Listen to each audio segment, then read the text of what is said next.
ایک بات اور کرنی ہے، جو دور میرا اور آپ کا دور ہے نا، یہ تیز لوگوں کا دور ہے، چالاک لوگوں کا دور ہے۔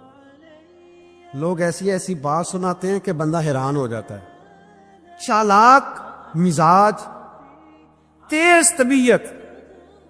میں نے اپنی زندگی میں بڑے بڑے تیز لوگ ناکام ہوتے دیکھے، اور بڑے بڑے بھولے بندے سیدھے سادے، لیکن ان لوگوں کو اللہ تعالیٰ نے اتنا نوازا ہے، اتنا کرم فرمایا ہے۔ لو سنو، ترمذی ہے، نبی اکرم صلی اللہ تعالی علیہ وسلم نے فرمایا جو مومن ہوتا ہے نا، وہ بھولا بالا ہوتا ہے اور شرافت والا ہوتا ہے۔ بلکہ ایک حدیث میں تو حضور فرماتے ہیں مومن اتنا بھولا ہوتا ہے کہ سامنے والا اسے بیوقوف سمجھنے لگ جاتا ہے، اس کا خیال ہوتا ہے اسے تو عقل ہی کوئی نہیں۔ مومن بھولا بھالا۔ اور ایک حدیث میں یہ بھی لفظ ہے کہ جنت میں اکثر بھولے بھالے لوگ جائیں گے۔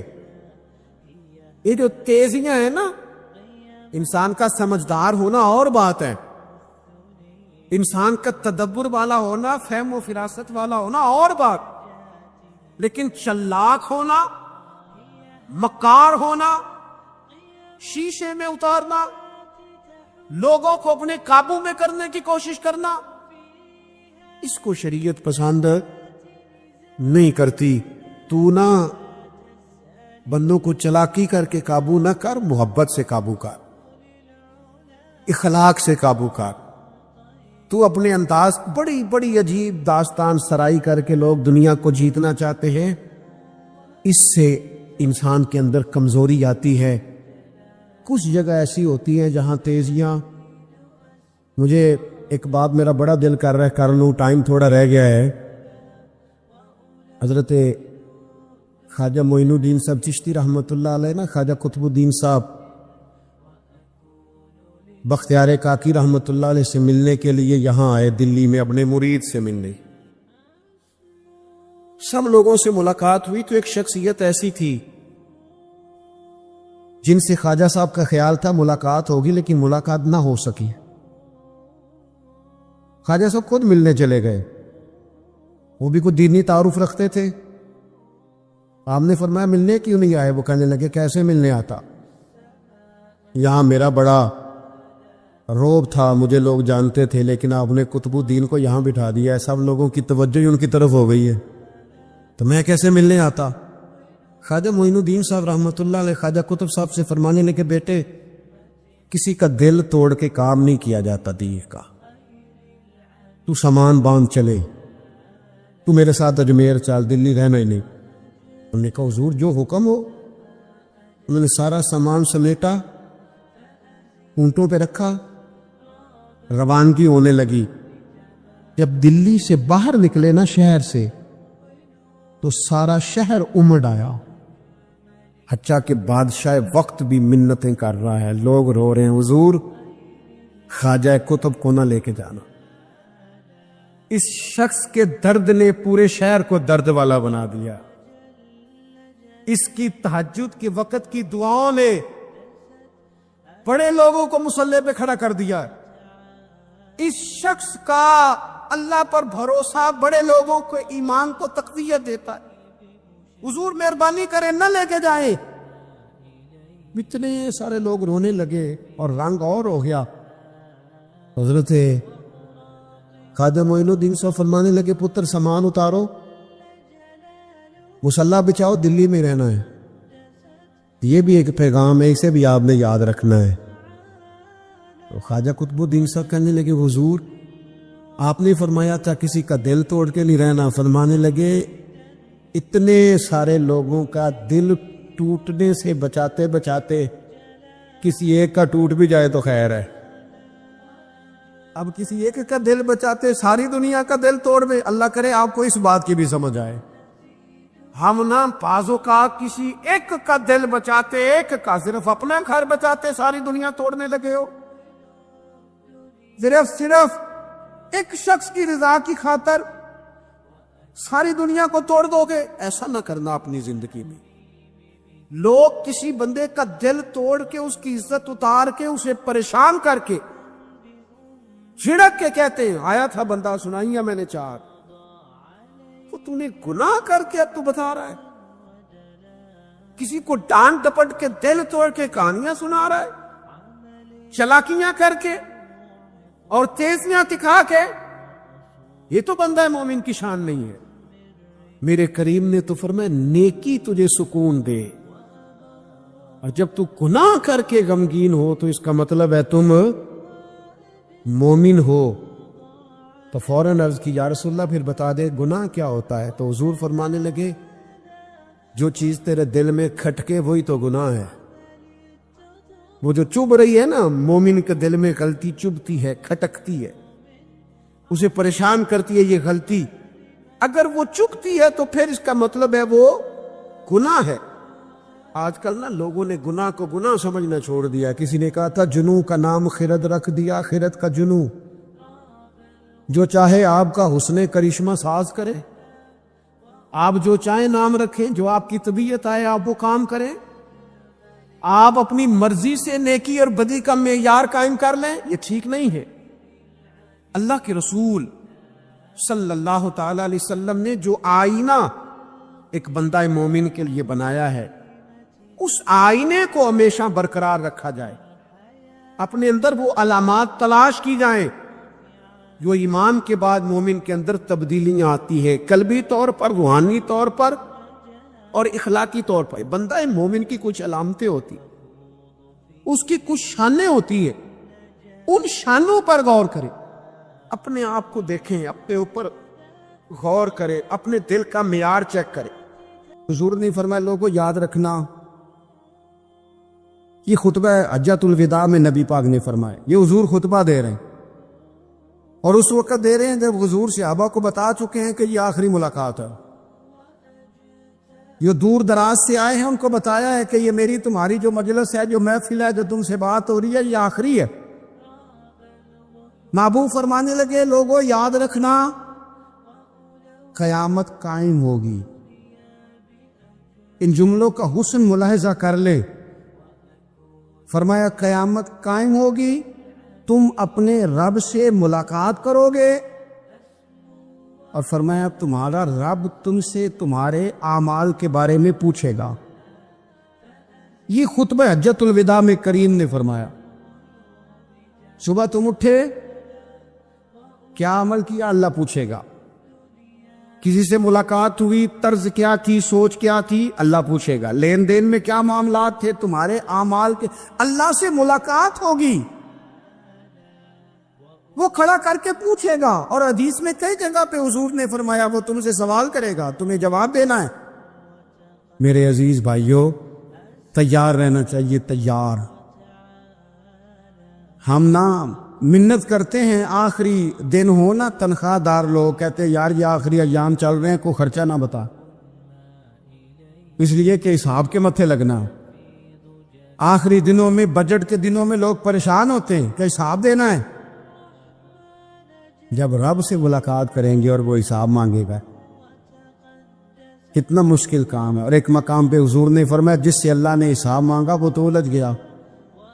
دعا کرو وہ حساب مانگے ہی نہ, بے حساب ہی بخشش فرما دے.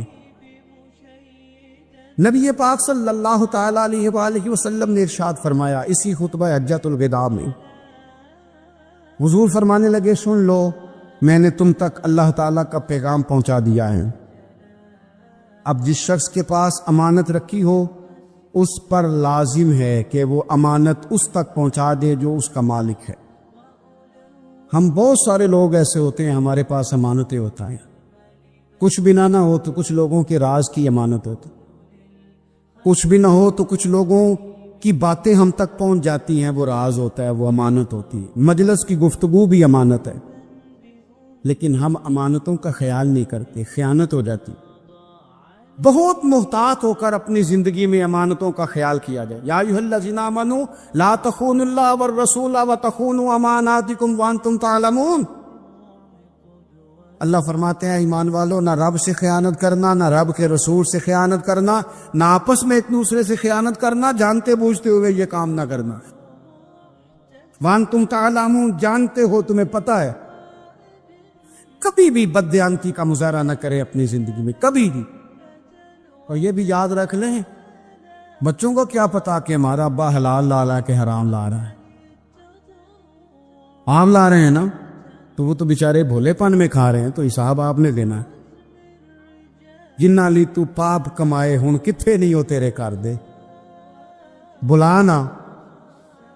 تو بچوں کا تو یہ معاملہ ہے بھائی، اللہ ماشاءاللہ کہ وہ وقت پہ ہی شادی کے 10-15 دن کے بعد ہی ان کو پیغام مل جاتا ہے کہ اگر ہمارا علیحدہ گھر ہو تو میں مرضی سے سجاؤں، تو میں مرضی سے سواروں، تو میرا کوئی مطلب اپنا سلسلہ ہو، تو بڑے ٹائم پہ ساری باتیں شروع ہو جاتی ہیں۔ وہ تو معاملہ ہی بالکل اور ہے۔ تو بالکل کسی بھی امانت میں کبھی بھی خیانت کرنے کی کوشش نہ کریں، اور یاد رکھیں مال حرام جہاں آتا ہے وہاں بڑی تباہی آتی۔ جہاں لوگ بددیانت ہو جاتے ہیں وہاں معاملات بڑے خراب ہو جاتے ہیں۔ اللہ تبارک و تعالی دیانتداری کی توفیق عطا فرمائے۔ حضور نے خطبہ حجۃ الوداع کے موقع پر فرمایا، میں نے آج جاہلیت کے سارے سود ختم کر دیے۔ نبی پاک میدان عرفات میں کھڑے ہو کے فرمانے لگے، جس بندے نے بھی کسی سے پیسے لیے ہیں وہ اصل رقم دے گا، زائد نہیں دے گا۔ حضور کے بڑے قریبی تھے ایک، فرمایا انہوں نے بھی کچھ لوگوں سے پیسے لیے ہوئے، چونکہ وہ سب لوگ کرتے تھے، حرام ہی نہیں تھا۔ فرمایا میں ان کو بھی حکم دیتا ہوں کہ یہ اصل رقم وصول کریں گے، کسی سے ایک پائی بھی زیادہ وصول نہ کریں گے۔ نبی پاک صلی اللہ تعالی علیہ وسلم نے خطبہ حجۃ الوداع میں ایک باریک بات حضور نے بھی، یہ آپ نے ضرور سمجھنی ہے، بالخصوص جو لوگ تھوڑا دین پر عمل کر رہے ہیں، جن کا لبادہ مذہبی ہو گیا، جنہیں لوگ حضرت صاحب، قاری صاحب، علامہ صاحب، مفتی صاحب، حاجی صاحب، بزرگوں کہہ کے بلاتے، وہ اس پر توجہ کرے۔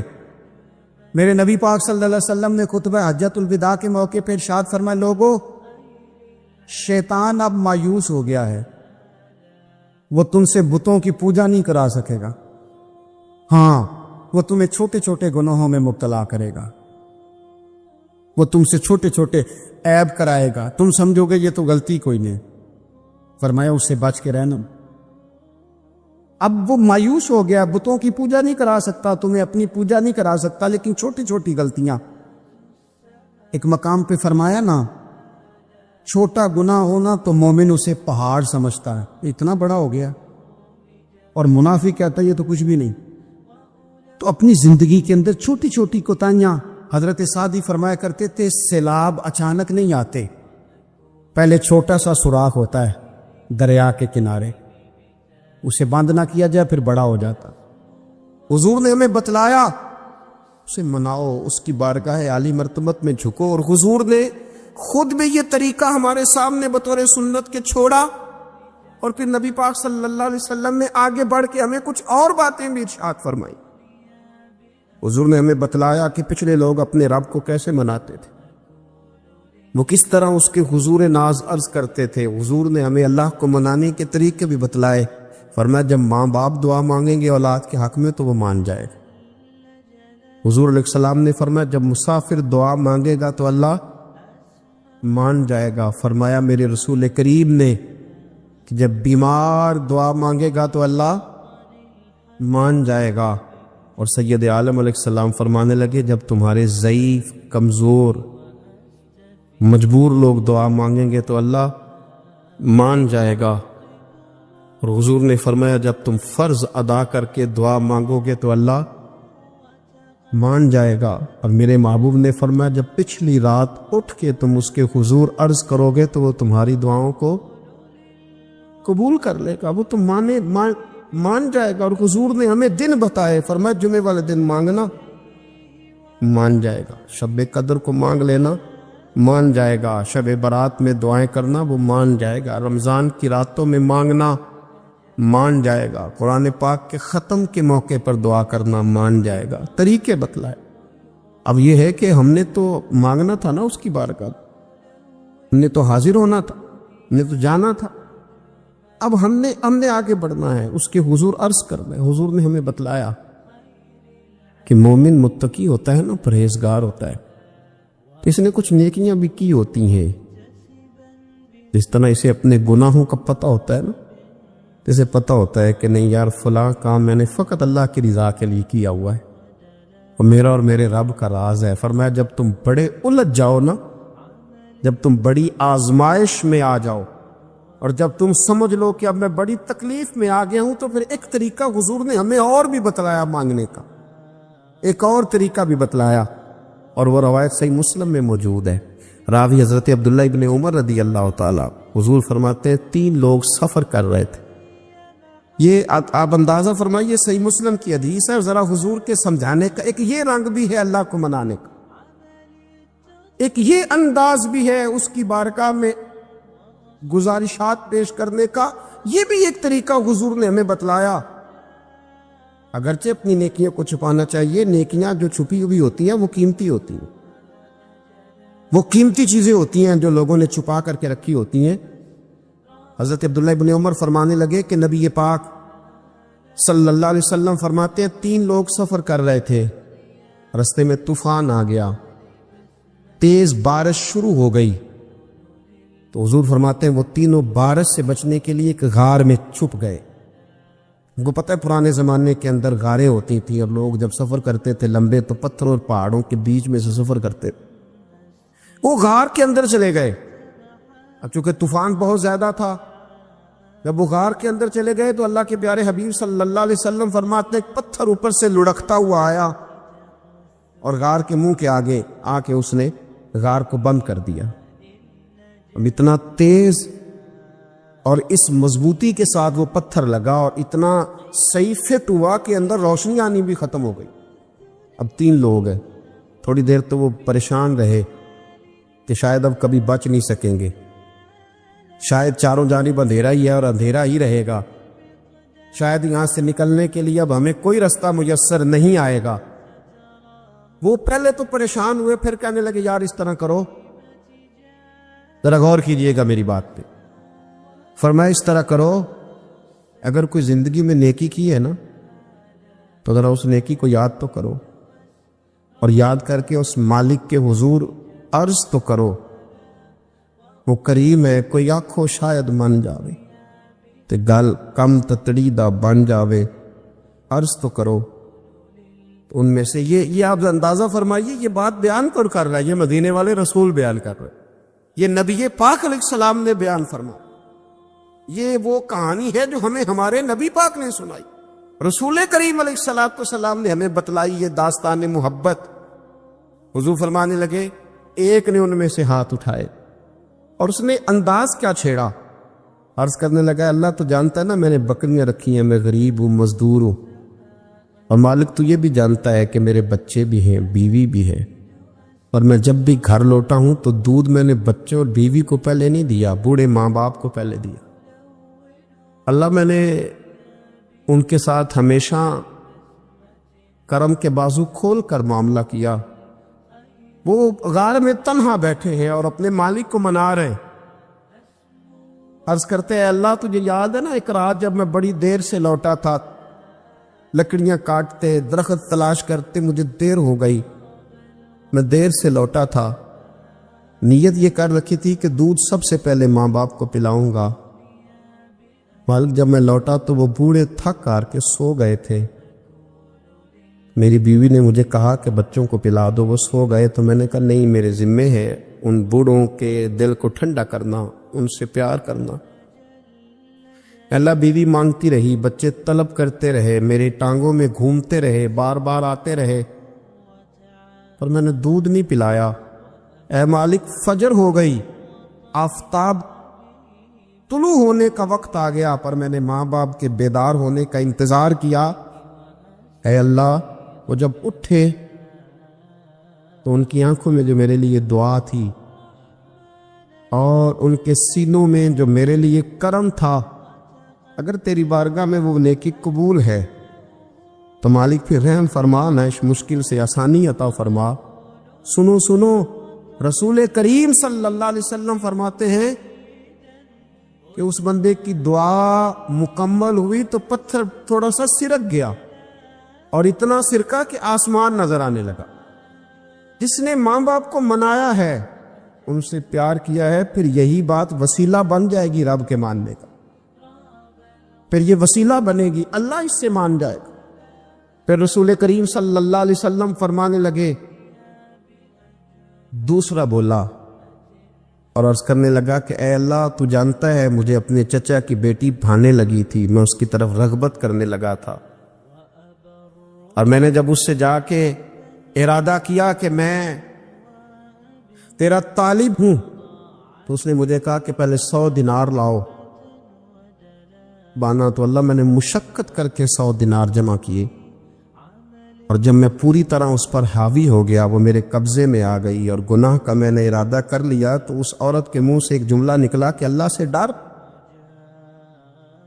اے مالک وہ میرے قبضے میں تھی، اے اللہ میں گناہ پر قادر تھا، میں چاہتا تو گناہ کر لیتا، لیکن جب اس نے تیرا نام لے کے کہا نا کہ اللہ سے ڈر، اللہ میں ڈر گیا، میں اسے چھوڑ کے آ گیا۔ اگر تجھے یہ بات پسند ہے تو پھر نکال دینا اس مشکل سے، پھر کر دینا کرم۔ اللہ میری بھی تو چڑھتی جوانی تھی نا، میں بھی تو سب کچھ کر سکتا تھا، پر تیرے لیے، تیری خاطر میں لذت گناہ سے باز رہا، تو اللہ تو رحمت فرما دے۔ حضور فرماتے ہیں اس کی دعا مکمل ہوئی تھی کہ پتھر تھوڑا اور سرک گیا۔ پھر تیسرا بولا اور اس نے بول کے کہا، اللہ ایک مزدور کو، ایک دیہڑی دار کو، ایک غریب کو میں نے کام پہ رکھا ہوا تھا، یہ تیرا اور میرا راز ہے اللہ۔ وہ مزدور، وہ دیہڑی دار میرے پاس کام پہ لگا تھا، کچھ چاول میں نے اس کی اجرت مقرر کر دی کہ تو کام مکمل کرے گا تو میں تجھے دوں گا، اور جب اجرت لینے کا وقت آیا تو وہ بگڑ کر ناراض ہو کر چلا گیا، میں اسے ڈھونڈتا رہا، وہ مجھے ملا نہیں، میں نے اس کے چاولوں کی قیمت کاروبار میں انویسٹ کر دی، اس کا تھوڑا سا سرمایہ پر میں نے کھایا نہیں، پھر وہ اس سے میں کاروبار کرتا رہا، اور اتنا کاروبار کیا کہ بہت ساری گائیں اور ان کے چرواہے تیار ہو گئے، وہ سالوں کے بعد لوٹا، میں نے اس غریب کا مال کھایا نہیں بلکہ بڑھایا، محفوظ کر کے رکھا، وہ سالوں کے بعد لوٹا اور کہنے لگا میرا مال، تو میں نے کہا وہ ساری گائیں تیری ہے، وہ چرواہا تیرا ہے، یہ سارا کچھ تیرا ہے۔ وہ کہنے لگا تو مجھ سے مذاق کرتا ہے، میں غریب کہاں اور گاؤں اتنی بڑی گائیں کہاں، تو مذاق کرتا ہے؟ تو میں نے کہا مذاق نہیں، میں نے اپنے رب سے ڈر کے تیرے مال کی حفاظت کی، یہ تیرا ہے۔ اے اللہ میں کھا بھی تو سکتا تھا نا، پر تجھ سے ڈر کر میں نے وہ سارا محفوظ رکھا۔ اللہ اگر تجھے میری یہ ادا پسند ہے تو پھر آج مان جانا، آج راضی ہو جا۔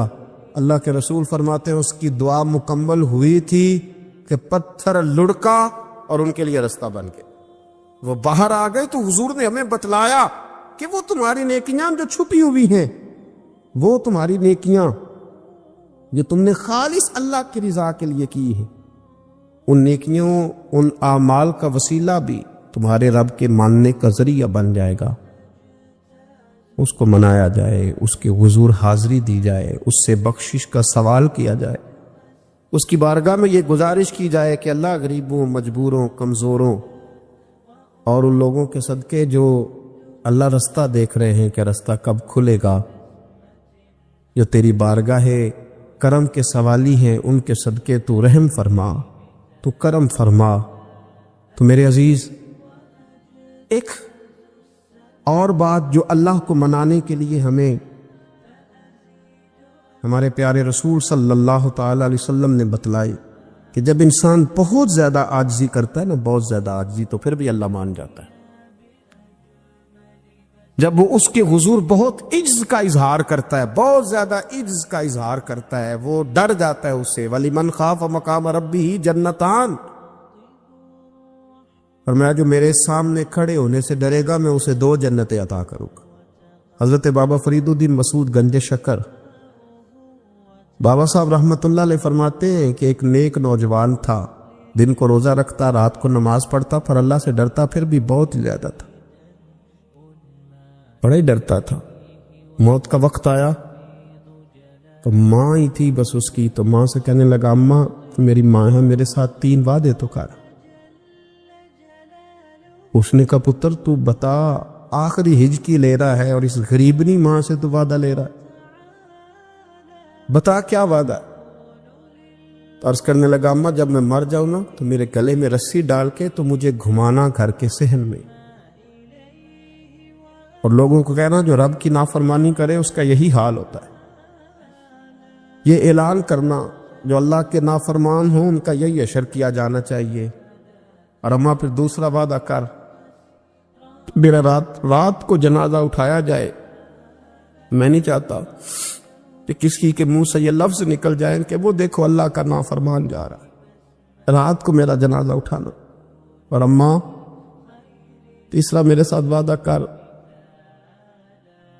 کہ لوگ مجھے دفن کر کے آ جائیں گے تو میری قبر پہ چلی جائے گی، عمل میرے پاس کوئی نہیں، پر مجھے لگتا ہے ماں کے قدموں کی برکت سے عرش کا مالک بھی رحم فرمائے گا۔ اماں تو وعدہ کر کہ میرے ساتھ وعدہ کر۔ بابا صاحب رحمۃ اللہ علیہ فرمانے لگے کہ ماں بوڑھی ماں نے وعدہ کر لیا، کہا بیٹے ٹھیک ہے، اگر تیری یہی ضد ہے تو میں تیار ہوں۔ پھر اس نے کلمہ شہادت پڑھا، اس نوجوان کی روح پرواز کر گئی۔ بوڑھی ماں نے رسی منگائی تو وَلِمَنْ خَافَ مَقَامَ رَبِّهِ جنتان، جو ڈر جائے، اس نے تو کہا تھا نا کہ رسی ڈال کے گھمانا اور کہنا یہ اللہ کا نافرمان ہے، اس کا یہی اشر ہونا چاہیے تھا۔ لیکن جب ماں گلے میں رسی ڈالنے لگی تو گھر کے ہر کونے سے آواز آنے لگی، خبردار، یہ رب کا دوست ہے، اللہ کے دوستوں کے ساتھ اس طرح کا معاملہ نہ کیا جائے، اسے چھوڑ دیا جائے۔ اور کہا تمہیں کچھ بھی اور کرنے کی ضرورت نہیں ہے، یہ تو رب کا دوست ہے اور رب کی بارگاہ میں حاضر ہو گیا۔ کچھ کوئی بندہ کہے گا کہ یہ تو ایک بابا فرید کا سنایا ہوا واقعہ ہے، سنیے، بخاری میں حدیث ہے، نبی پاک صلی اللہ علیہ وسلم نے فرمایا، حضرت ابو ہریرہ رضی اللہ تعالیٰ عنہ راوی ہیں، حضور فرماتے ایک شخص مرنے لگا تو اپنے بچوں سے کہنے لگا کہ میں جب مر جاؤں تو مجھے جلا دینا، اور پھر میرے جلے ہوئے وجود کو پیس دینا، پھر مجھے ہوا میں اڑا دینا، پتر مجھے اڑا دینا، مجھے بڑا ڈر لگتا ہے، اگر رب نے مجھ سے حساب پوچھا تو میں قابل نہیں ہوں، اڑا دینا مجھے ہواؤں میں، اگر اس نے مجھ سے عذاب لیا تو حساب لیا تو بڑا سخت حساب لے گا۔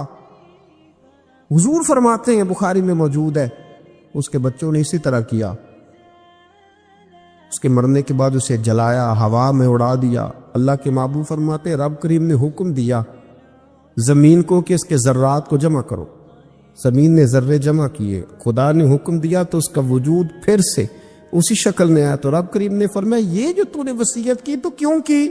اللہ جانتا ہے کہ نہیں جانتا؟ یہ کی تو کیوں کی؟ تو وہ پڑا کہنے لگا اللہ میرے اندر تو طاقت نہیں تھی تیرے سامنے کھڑا ہو کے حساب دے سکوں، تجھے منانے کے لیے تیرے خوف سے ڈر گیا، میں ڈر گیا۔ اگرچہ ہمارے بزرگوں نے لکھا ہے کہ آج یہ وصیت کرنا، اس رنگ میں یہ طرز اختیار کرنا درست نہیں، لیکن آپ غور فرمائیے کہ نبی پاک علیہ السلام فرماتے ہیں جب اس نے کہا نا اللہ تجھ سے ڈر کے یہ کیا، تو رب کریم نے فرمایا جا پھر میں نے تیری مغفرت کر دی، کیونکہ اللہ کو پتہ تھا یہ دل سے بات کر رہا ہے۔ ایک چوتھی بات میرے رسول پاک علیہ السلام نے فرمایا کہ جب رب نہ مانے تو پھر وہ کمزوروں کے صدقے مان جاتا ہے، پھر وہ ضعیفوں کے صدقے مان جاتا ہے۔ فرمایا اللہ تم سے بارشیں روکنا چاہتا ہے پر تمہارے ضعیفوں، کمزوروں، غریبوں کے صدقے، مجبوروں کے صدقے وہ تم پر بارشیں برساتا ہے۔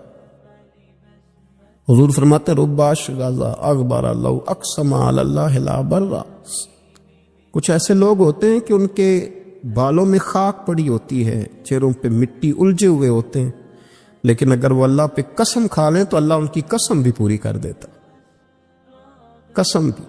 حضرت عبداللہ ابن مبارک فرماتے ہیں، ابن قدامہ نے لکھا ہے، فرماتے ہیں بارش نہیں ہوتی تھی مکے میں، قحط پڑ گیا تو سب لوگ مسجد الحرام سے باہر کھلی جگہ میں نکلے دعا کرنے کے لیے، سب اپنی اپنی دعائیں کر رہے تھے، تو میں تھوڑا باہر ہوا تو اچانک ایک غلام آیا، کالا سیاہ رنگ،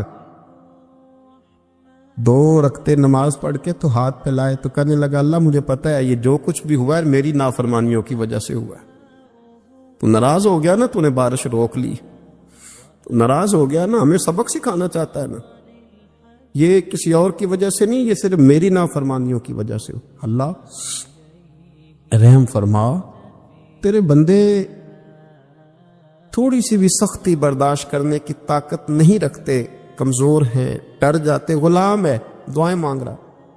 حضرت عبداللہ ابن مبارک فرماتے ہیں اس نے چہرے پہ ہاتھ پھیرے تو کالی گھٹائیں چھا گئی، بارش ہونے لگی، میں اس کے پیچھے گیا، اس کا گھر ڈھونڈ آیا، تعقب کیا، پیچھا کیا، گھر میں نے تلاش کر لیا، اور گھر کو تلاش کر کے جب میں واپس آیا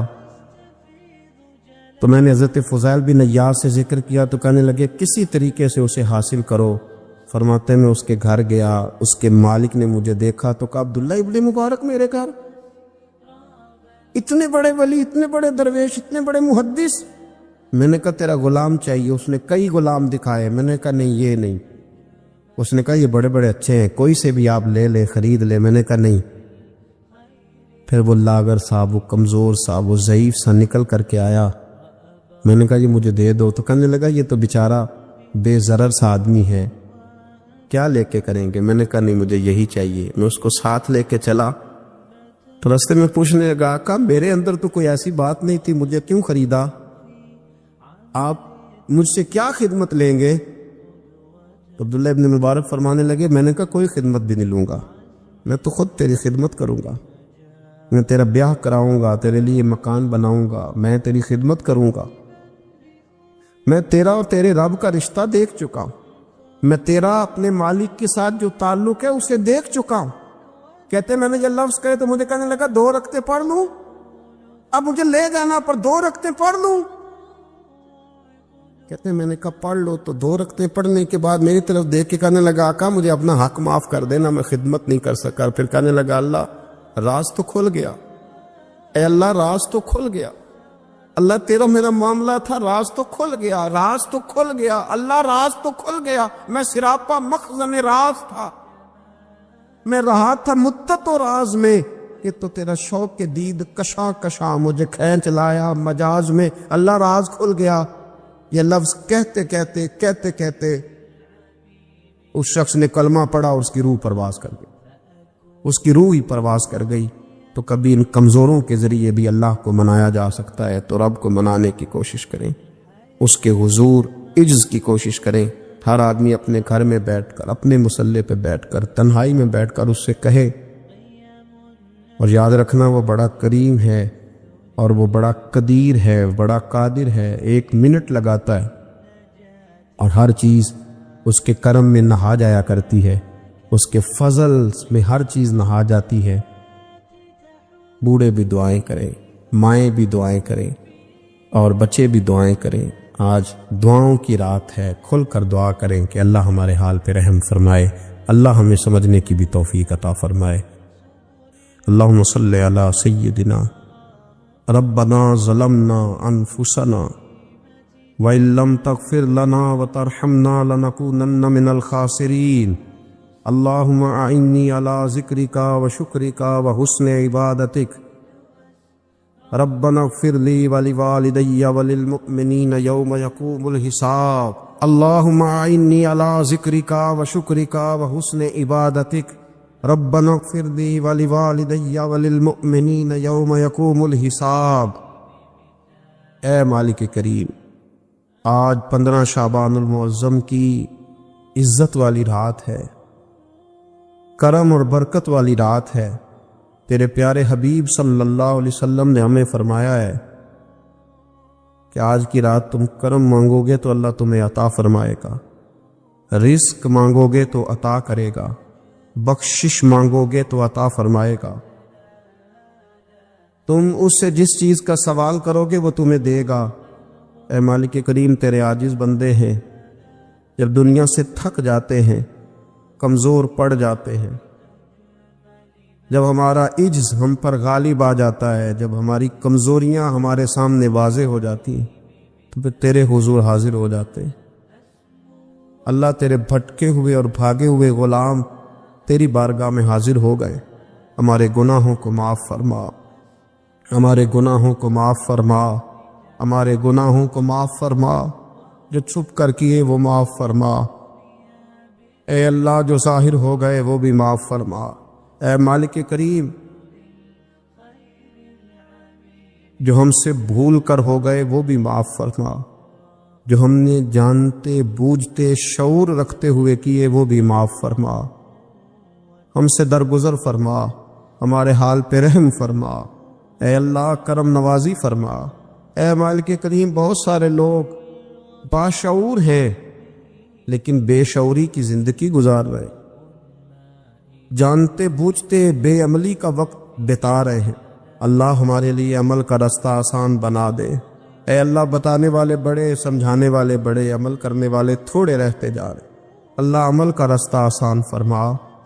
اے اللہ، ہمارے پاس سر ہے پر سجدے کا ذوق نہیں، ہمیں ذوق سجدہ عطا فرما۔ زبان ہے پر لذت قرآن اور لذت ذکر نہیں، لذت ذکر عطا فرما۔ اللہ دل ہے پر نبی پاک صلی اللہ علیہ وسلم کی محبت کا غلبہ نہیں، وہ غلبہ عطا فرما، وہ غلبہ عطا فرما۔ ذوق اور شوق کی سواریاں عطا فرما، درد اور سوز کی کیفیات عطا فرما۔ ہمارے گناہ معاف فرما، ہمارے گناہ معاف فرما، ہمارے گناہ معاف فرما، ہماری غلطیوں سے درگزر فرما، ہمارے حال پہ کرم فرما۔ مالک کریم، نیکی کے رستے پہ چلنا آسان بنا دے، گناہ اور بدی سے نفرت عطا فرما دے۔ اے اللہ، ہمارے کمزوروں پہ رحم فرما، بیماروں پہ رحم فرما، مجبوروں پہ رحم فرما۔ مالک کریم، بڑا کڑا وقت آیا ہے انسانیت پر۔ اللہ، تیرے بندوں کی لاشیں سڑکوں پر پڑی ہیں، کوئی اٹھانے والا نہیں۔ اے مالک کریم، لوگ بیمار ہیں، لاچار ہیں، تکلیف میں ہیں، تو سب سے بڑا طبیب ہے، اپنی بارگاہ سے شفا عطا فرما، اپنی بارگاہ سے شفا عطا فرما، اپنی بارگاہ سے شفا عطا فرما۔ ایک الف پڑھو چھٹکارا ایک الف پڑھو چھٹکارا ایک الف پڑھو چھٹکارا ایک الف پڑھو چھٹکارا ایک الف تو دو تین چار ہوئے، پھر لاکھ کروڑ ہزار ہوئے۔ ایک الف تو دو تین چار ہوئے، پھر لاکھ کروڑ ہزار ہوئے، پھر اوتھوں باج شمار ہوئے، پھر اوتھوں باج شمار ہوئے۔ ایک الف دا نکتا نیارا ایک الف پڑھو چھٹکارا ایک الف پڑھو چھٹکارا کیوں پڑھنا گنڈے کتاباں دی سر چانا پنڈے عذاباں دی کیوں پڑھنا گنڈے کتاباں دی سر چانا پنڈے عذاباں دی ہن ہویو شکل جلاداں دی ہن ہویو شکل جلاداں دی اگے پینڈا مشکل بارائے ایک الف پڑھو چھٹکارا ایک الف پڑھو چھٹکارا ایک الف پڑھو چھٹکارا بن حافظ حفظ قرآن کریں پڑھ پڑھ کے صاف زبان کریں بن حافظ حفظ قرآن کریں پڑھ پڑھ کے صاف زبان کریں پھر نعمت ویچ دھیان کریں، پھر نعمت ویچ دھیان کریں، من پھر داجوں ہلکا رائے، ایک الف پڑھو چھٹکارا ہے، ایک الف پڑھو چھٹکارا ہے، ایک الف پڑھو چھٹکارا ہے۔ بلا بھی بوڑ دا بویا سی، او برچھا وڈا جا ہویا سی، بلا بھی بوڑ دا بویا سی، بلا بھی بوڑ دا بویا سی، او برچھا وڈا جا ہویا سی، جد برچھا او فانی ہویا سی، جد برچھا او فانی ہویا سی، پھر رہ گیا جی اکارائے، ایک الف پڑھو چھٹکارا ہے، ایک الف پڑھو چھٹکارا ہے، ایک الف پڑھو چھٹکارا ہے، ایک الف پڑھو چھٹکارا ہے۔